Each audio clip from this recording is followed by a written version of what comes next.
guys, Dynasty Warrior 6 here again with another Game Finds video. Just a couple quick announcements straight off, just to get take care of a few things. I'm doing a video right now because a couple people have been wondering why I've been kind of inactive. It's just mostly kind of saying hi to you guys again, that I haven't forgotten about you guys. It's just been a really kind of hectic last couple months with the new job situation and just saving for the Portland Retro. We are like 26, 27 days away from the Portland Retro. So it's like, it's coming up, it's down the line, we're coming like down to the wire here basically. So I know we're all pumped for it right now. I'm really excited for it. So of course Game Finds has been put on hiatus, due to that fact, because we're all wanting to have money for the Portland Retro. So this Game Finds is really small. It's only 3 games, and one of them you already kind of have seen at least once already, so there's not much there on that. But me and Jason and Sarah are going to be going to Portland Retro. Sarah is only going to be going, I believe, one day, and it's Sunday, which is like the most important day to go. And then me and Jason are going both days. I'm hoping everything will work out for everyone involved. So I'm hoping that will happen. I'll just leave that at that. But I got 3 games to show. One's really cool, and then the other 2 are pretty cool, I think. One is the first one is Dragon's Crown. I picked up Dragon's Crown at GameStop. I pre-ordered it, and I got the whole, it's complete, PS3.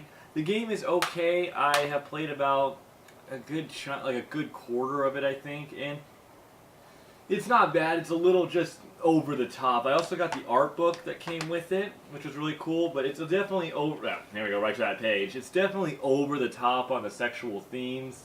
I can see why some people are like really offended by this game. The game is interesting though, nonetheless, but I don't know. I'm just not like really, seriously, okay, come on, like that's just come on. So I think it's a little like silly. The dialogue and the plot are a little silly too. So go figure on that. Would I recommend it?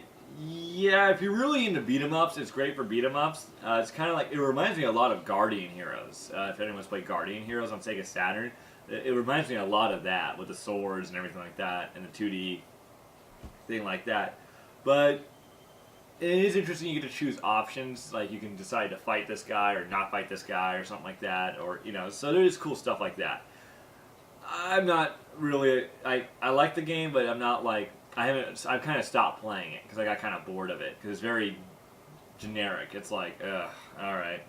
And the next game is Tales of Xillia on PS3. I got the limited edition. I think a lot of people know this. I talked about this game in a review. And I really enjoy Tales of Xillia. I think it's a really great Tales game. It's just one of the better ones I've played recently, and I really enjoy it. I got the limited edition. It came with the little art book and the soundtrack and the game. I know the collector's edition came with the figurine. This also came with the DLC content, and it only cost me like $28 in the end because I had been paying on this one for a long time. So like, I walked in, I owed like 28 bucks. I walked out with the game, so it was really cool. So real happy to have Tales of Xillia as well as Dragon's Crown, both kind of new must-have PS3 games. Very happy to have them in my collection. I have played Tales of Xillia. I have beaten Jude's story. I had to still play as Mila, but I will eventually do that. I'm not going to do it right now because it took a lot of time. I was playing this game like every day after work, like 4 or 5 hours a day, and like most of the time I was just grinding and training and stuff like that to make the ending so much easier, which it is if you grind and train.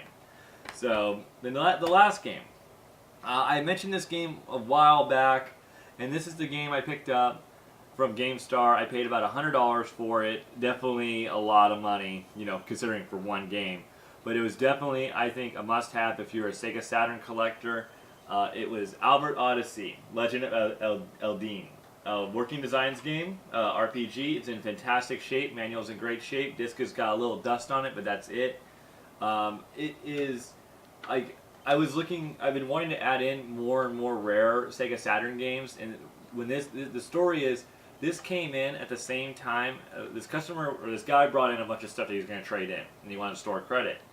And I saw this game in there, and the girl who was working behind the counter, she no longer works there. She quit, but she that said Odin Sphere and Albert Odyssey, and I was like, oh my gosh, I want both, and I can afford to buy Odin Sphere right now, and I could probably put Albert Odyssey on hold.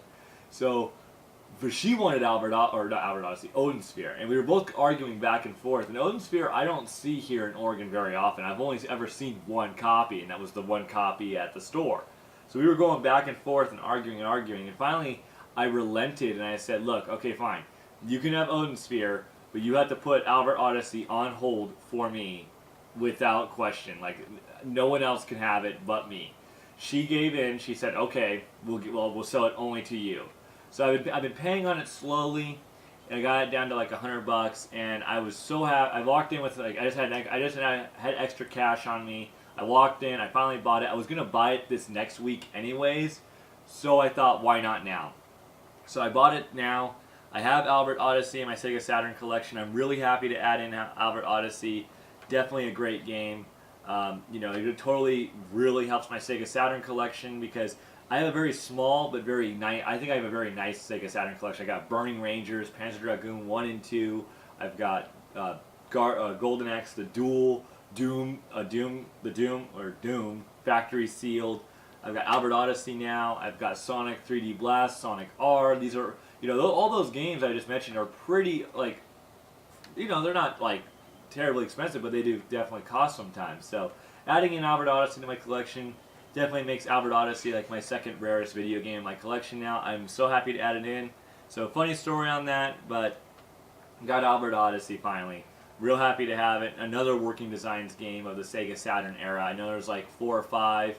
I hope to add in more at Portland Retro, but they are like the Working Design games are actually surprisingly difficult sometimes to find at Portland Retro. There's a lot of games there, mind you, but not like the rare ones sell the fastest. The rare stuff that everyone's looking for sells the fastest. So then you're left with kind of like, funny enough, the scraps at a retro game show. Ironically enough, it sounds kind of weird, I know, but then you're left with like the uncommons, and you're like, oh man, I got that. Okay, great. So, anyways, this was it. So, definitely the big find of the week was this. We are looking forward to Portland Retro. I know Jason's getting ready for Rose City Comic Con, I believe, and he's really pumped for that too. I sadly am not going to be attending that. I just got work and stuff, and I'm trying to save for Portland Retro only. I've kind of fallen out of the comic book loop, sadly. But he's going to get some cool autographs, I think. He's going to meet some great people, so that's going to be really cool. I think Sarah's going with him too on that, and then we're all going to be going to Portland Retro. Sarah only on Sunday, which is the critical day. If you're going to go to Portland Retro, by the way, I recommend if you can only do it one day, do Sunday, because Sunday is the day where everything hits the fan very quickly. So it's really cool to go on Sunday. If you go one day, go Sunday. If you can only do one, but if you can do both, because it's a real ton of fun. I'm usually there. I'm there all day. I'm there till from opening to close both days. I don't leave ever. I don't leave till, you know, the bell rings basically. So that's it, guys. I thank you for tuning in. I'm sorry it wasn't much, but of course with us being on hiatus, you know, there wasn't a lot of game finds. I haven't really been looking. I don't even look. I only look at Craigslist once a day, maybe for 20-30 minutes, and that's it. And I just kind of browse. I just kind of look, and I'm like, oh, that's okay. So thanks for tuning in. I appreciate everyone's patience in this too. You know, I know it's kind of hard to not have a video. You know, when you want someone to come out with videos, and you're like, oh, why aren't they coming out with videos? So I understand that issue, so I do apologize to anybody about that. I hope you guys enjoyed this video, you know, little game finds, kind of a month before Portland Retro. I do promise that the Portland Retro game finds will be huge. I'm doing my best to make it huge, because last year's was huge. Like, last year's was like a 40-minute long video of just game finds, of just stuff, which was incredible. I loved it too, let me tell you.